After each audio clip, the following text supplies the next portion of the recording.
It's the Locked On Flyers podcast for Friday, August 18th, your daily dose of Flyers news, analysis, and high quality content that's going to dig into our player development goals for the team this season. I like that.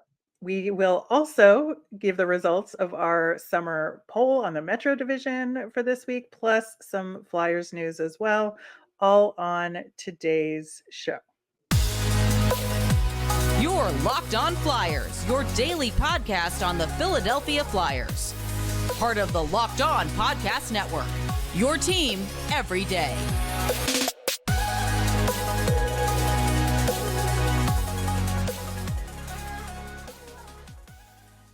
Hey there. Thanks for making Locked On Flyers your first listen every day. I am Rachel Donner. You can find me on Twitter at rmiriam. I'm here as always with Russ Cohen, who's on all your favorite social media apps at Sportsology. And as a show, we are on the app formerly known as Twitter, Instagram, Threads, Blue Sky, Owl at Locked On Flyers. This episode is brought to you by FanDuel Sportsbook, official sportsbook of Locked On. Make every moment more. Visit FanDuel.com/Locked On today to get started. You can subscribe or follow us for free over on YouTube. We're on the SiriusXM app. Anywhere you listen to podcasts, you'll get our latest episode as soon as it's available here on the Locked On Podcast Network, your team every day. Russ, when last we spoke, we talked about the impending expiration of rights in the NHL that happened on the 15th. So, in fact, Jay O'Brien is free to do as he wishes in the future, and we got the compensatory pick. It's all official and up on Cap Friendly. You love to see it. It's really funny because we could end up with like a whole bunch of picks next year, or like not as many, just because there's so many conditions on it, any of Yes. them, on Yes. all of them. But that being said, this one is locked in, and so we will definitely have that extra second round pick, which I think will be a really good asset for the Flyers to have in that draft. Yeah, it's valuable. I mean, there's no question. And, you always want to have a few second round picks because of the percentage and not it being as, close as a first rounder. So the more you have, the better chance you have of at least getting one really good player. So, that's your hope odds wise. Yeah, I think so too. We also talked about the fact that it wasn't just Jay O'Brien whose rights were expiring, and there would be a bunch of players available as free agents. And we mentioned one in particular that might be nice for the Flyers to sign, but he went elsewhere, correct? He did. Yep. John Farinacci went to the Bruins. Maybe they had an in because, I mentioned the Harvard connection and the GM Dom Sweeney is from Harvard, and Jamie Langenbrunner's there, and Jamie Langenbrunner's son plays on Harvard and played with Ah, Farinacci. yes. So there's another set of eyes. It's a great signing for them though because if he can give them anything at some point during this season, that could be a help. You have to see how he sort of starts in the AHL, but they're so weak down the middle that you never know. I do like his talent. I'm not going to say he's like a lock to play third line center, but I think he might be able to fill in some time at third line center, and if he can at some point Sure. during the season, that's going to be valuable for them because they're weak up the middle. Yeah, I think so too. So, an opportunity that the Flyers did not or could not take advantage, I should say, given how quick that he signed with Boston. There must have been something there. Yeah, Still no news on Morgan Frost. No statement from the Flyers on the IIHF decision I don't know as if of we're going to ever now. get a statement from them on that.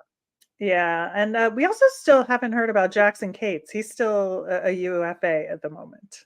Yeah, what they might do with him is give him a PTO and then sort of decide when he's in there what he looks like. Maybe they'll do that. Yeah, the Flyers do have 4 contract spots open. Yeah. So even assuming one goes to Morgan Frost, they do have a couple of slots open. So at least that is not the worry here. No, they've done a good job with that. They've got room. Like I said, I think he'll get invited in. I think he'll be a camp invite. Okay. That hopefully that will happen. And then just some general NHL news. Jonathan Toews sort of retired. He says he's not retiring, but Right. he has to take another year off from the game due to health. We know that he has long COVID. Yeah.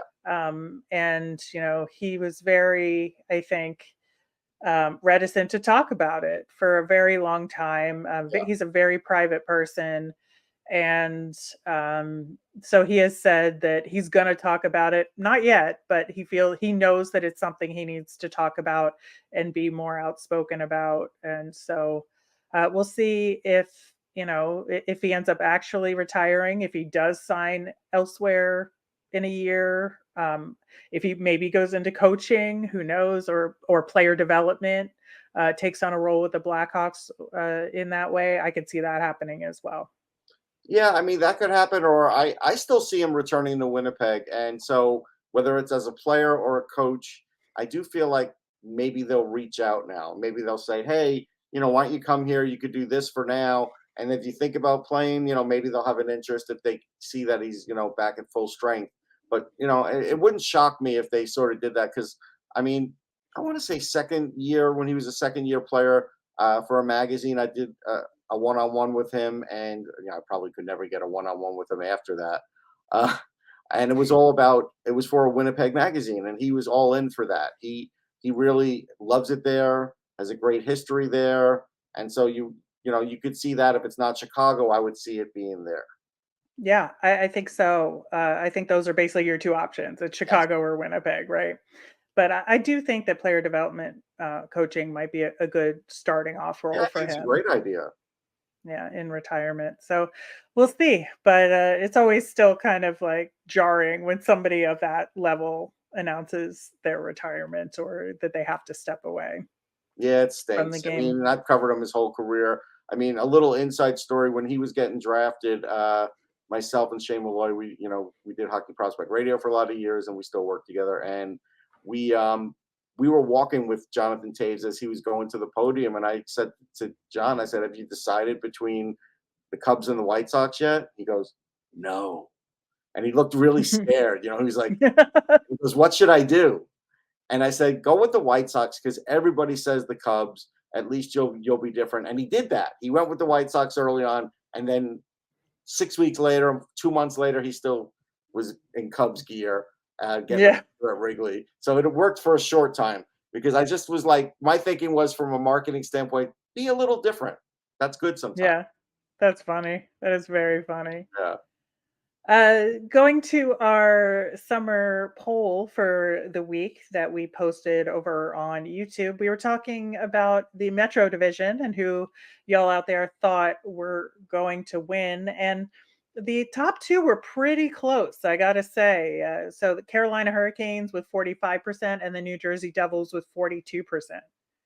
I think the fans are smart here. I mean, I and there's quite a bit of drop off after that. Um, Yes. I I I see it going either way.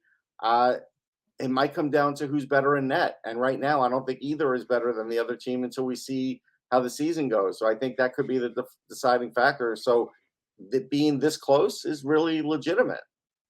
Yeah, I think so. I think both teams have a chance to win the division, and I think both teams have situations where if you pull one thread, the entire garment could fall apart. Right. But at the same time, they're just both so strong in so many different areas. But you hit them in the exact right spot, things could go south rather quickly, Yes. and maybe give a team like the Rangers or the Penguins an opportunity there. But I think ultimately it will be one of those two teams, Carolina and New Jersey, No, to I win do it too. all. I feel that way as well. Yeah, in the comments, I think that uh, Christopher said that Carolina is the one team that has a plan and never deviates. It allows them to fill holes and withstand injuries Mm. better. And I think for the most part, that's true. I think they've been able to do that. I think like goaltending is where they haven't been able to do it. But I think that's also That's a little bit, prevented them from getting to the Stanley Cup yeah, with yeah, Brindamore, like it has. yeah. So I think it's a real good point there. Mhm. But I think the one spot where you can't do that has been that Achilles heel. So we'll see how the division goes, but I'm looking forward to it. I think it'll be, we know what the Flyers are doing this season, but it'll be fun to see the battle at the top of the division as well. Yeah, I think the top of the division battle will be really good. I still think the Rangers will be sort of in that mix. They're still a really good team, the Islanders will be a bubble team. So I think the division's really good. It's going to be, Yeah, a slobber knocker all year, really. that is an excellent word. I will use it in the future. Um, we will get to our discussion on Flyers player development, which is our big goal for this upcoming season, coming up next. Football season's about to kick off, and FanDuel is giving you the chance to win all season long. Because right now, when you bet on a Super Bowl winner, you get bonus bets every time they win in the regular season. Just pick any team to win the Super Bowl, and you'll get bonus bets for every victory. You might pick this team for that I'm wearing, New York Jets, maybe. At least they're getting talked about. You could use your bonus bets on spreads, player props, over-unders, and more. So visit fanduel.com/lockedon and start earning bonus bets with America's #1 sportsbook. That's fanduel.com/lockedon. Take some time to visit FanDuel and include money lines, props around your team. Next week on the show, we on Monday are going to talk about the first 100 days of the Jones and Briere administration. Much like in politics, you kind of have a first 100 days goal. And so we thought we'd translate that to the Flyers' new people in charge. And See how the a Sun, administration is doing. Yeah. yeah, see how the administration is doing, because I believe Sunday is that 100th day. So for our Monday episode, we are going to dig into that. Very much looking forward to that conversation.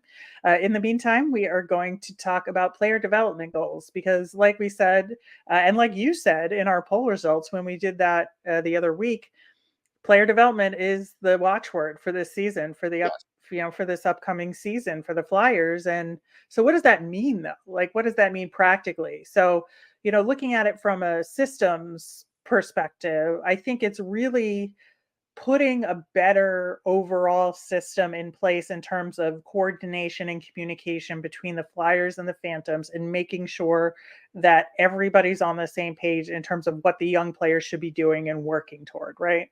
Yeah. So, they definitely all need to be working towards that. They need to be told in camp, right before the big camp, when they come in, they need to be told, hey, everybody's got a chance here. Let's see what you got. You run with that. Even if nobody has a chance of making it in the end, which is unrealistic, but it happens sometimes.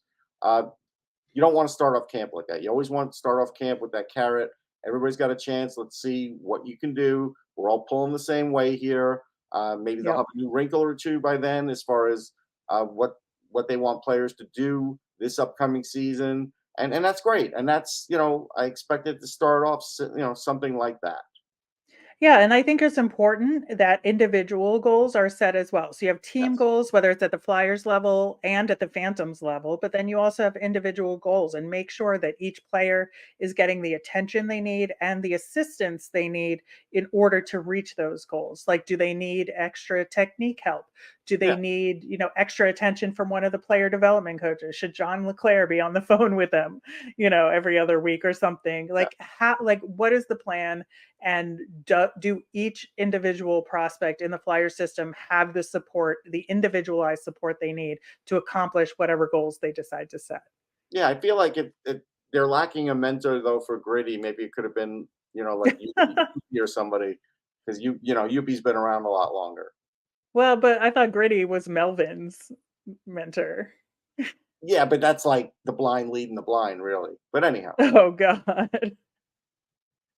Getting back to the players, yeah, I think that's kind of where we're at, and it'll be interesting to see how the Flyers kind of report on that, right, over the course of this yeah, season, because I think that looking at the scoreboard for the Flyers and looking at the standings and the points isn't going to be top of mind, I think, for a lot of people, and we're going to want to look at individual results and see how it's translating to these player development goals, and how are we going to know if they even achieved the goals that have been set for them? well, I think you'll know. I think your eyes will tell you, even if we don't know like numbers, even if we never hear, hey, they want Tyson Forster to get 15 NHL goals this year, or 40 for the whole season between the AHL and NHL. We're not going to know that, but we're going to know by the way we see them play, and what they're able to do, and how they're producing. I think that's how we're going to know. Yeah. And I think the other thing is we're going to be able to look at the Phantoms results, because Yes. I think that looking at what prospects are leading that team and who's getting the ice time in addition to the standings. Because I think now it's established the Phantoms absolutely have to make the playoffs, and I would certainly hope they win a round. Yeah, winning around now would be optimal, like optimum. That's a thing where that's a real sight to sort of set on now. You don't want to be happy to be there anymore. If you truly are, like a top 10 organization as far as for prospects, then you've got to be one of the better teams in the AHL this year. You can't just squeak by. Yeah, I think that's absolutely going to be part of the conversation there, and something that I think, if I were Flyers management, I would be talking about a lot more than was talked about this past season. Yes. And I would be making sure that it's clear to everybody that that's part of the overall goals of this season, and that they're going to be considering that in everything that they Yeah, do. and even when they start off the Phantoms broadcast and such, just say expectations are high, and this is that's all good. I mean, fans can know that and be a part of that. Yeah, I think so too. So I'm looking forward to it. I think the Phantom season 2 is going to be a lot of fun this year because we'll have a lot of new guys Hmm. on that squad to take a look at, and some guys that'll be battling for those call ups. And so I think watching the Phantoms this year is going to be a lot of fun. It will. I mean, it's a hike, but I'll get up there for a game or two. Yeah, I love that arena in Me Allentown. too. It's great. Looking at specific players, I think, obviously we want all of the prospects to succeed, right? And take steps forward. And like I said, we're going to have goals for all of them, or we hope the Flyers have goals for all of them moving forward. But I think obviously there's going to be some key prospects that we're going to focus in on. So I'm just wondering, Russ, who is the prospect that you are most focused on and keyed into in terms of setting goals and taking a step forward this season? Well, first is Emil Andrae because I don't know where he's going to be. I don't know if he's going to be with the Flyers or HV71. So he's a guy that has to come into camp, guns blazing. He has to win a job. He has to win an NHL job because I fear if he doesn't, then he'll go back to the SHL. Now, I don't fear it because it's a bad thing for him. I think people have sort of gone the wrong direction of that. It's better for him to go to the SHL than the Phantoms. And it's not because the Phantoms aren't good, and it's not because the AHL isn't good. It's because the SHL is a top league, and he could play with players that are almost NHL quality. That's something where, in the AHL, it's a little amiss. And also, he'll be very comfortable being there. Now, the season after, hey, that's when maybe he can make the Flyers if that's the way it goes. But I'm okay with that. He already got a cup of coffee in the AHL last year, so he at least has an idea of what North American hockey is like. But again, he may not be fully comfortable with that yet. He's not going to have any kind of coordination or chemistry probably with any Flyers defenseman. So it's going to be a hard job for him to win. I don't think this is going to be easy. Yeah, I think you're spot on there, and I think that it's a very crucial year and a crucial camp for him because like you said, I don't think it's a real issue in terms of his individual development if he goes back to Sweden. I really don't. But I think in terms of his cohesiveness with the Flyers and the organization and the program and being, an integral part of this rebuild leading toward something. For me personally, I think it's better if he's with the team than not with the team through all these trials and tribulations. I think that would be good for him and good for the identity of the organization. Yeah, I agree. I agree with everything. All of that. I can't disagree at all. Yeah. So for me, I think my most important player to develop this season is Bobby Brink. And I think that there's some other guys that I think should develop more, but I feel safer about, and I feel like they're already well on their way. And we can talk about them later. But I think with Bobby Brink, obviously he came in after the injury, didn't have a full season. And so this is his first full season on the ice ostensibly with the organization, right? Knock on wood here. But I think that we really need to see what he looks like as a pro hockey player from start to finish over the course of a full season. And I feel like he really needs to kind of take over the lead with the Phantoms in a lot of ways in terms of being one of the driving forwards on that team because Tyson Forster is moving on up, right? Yeah. And so Bobby Brink has to kind of almost take his place as far as, point totals and leading the team in terms of Should be the wins top out one guy there. on that team, period. Yeah, he should be the number one guy on that team. And so I think, again, there's a lot of pressure on him this year. And I don't feel like there's a ton of pressure, at least from my end, of him making the Flyers. I just need him to really capture who he is as a pro and have that be successful in order to the following season say, oh yeah, he's a Philadelphia Flyer. Absolutely. Yeah, I mean, and when I talk about his ugly skating, straight line, he's okay. I mean, we saw that in the scrimmage. Hmm. That's not what's going to make him good. What's going to make him good is his edge work and Yep. having And his more, IQ, yeah, and his hockey IQ, having more than really like one good shot a shift. Sometimes he was having trouble, doing that. And so, like with the follow up. Yeah. yeah, like with the follow up. So that's what we need him to do. That's what we need to see. A 50-point, 60-point season would really be something that would say, okay, now I think you are developing at that rate. Because last season was disappointing. It just was. Yeah, and there were good reasons for it. Again, coming back from the injury, Yep. not a full season, adjusting to the pro game, like totally understandable. And that's why this season is a clean slate where he really, okay, this is for real, Bobby. Yeah. Like, what do you got? Yeah.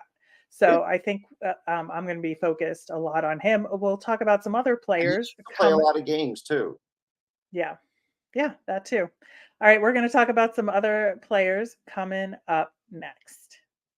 All right, Russ. So you talked about Emil Andrae. I talked about Bobby Brink. Who is like the second most important player to keep an eye on for you? It's Cam York. Cam York's the next guy because Cam York had a really good year in a lot of ways. He played his offside. That was terrific. That's something that'll stick with him for life now because now he can play either side, even though there's people that will tell you online, what do you mean? If you're right-hand shot, you can't play the other side. It's like, stop.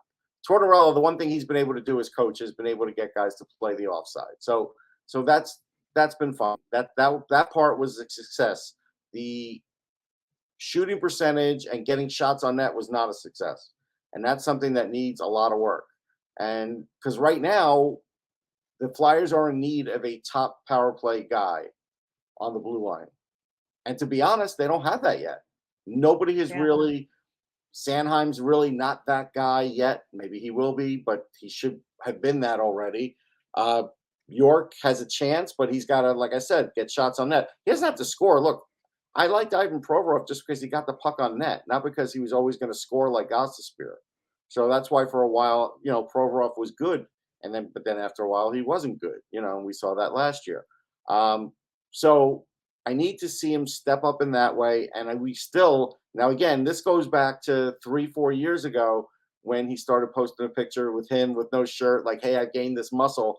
He is physically stronger, but he is still not physical on the ice and loses some puck battles.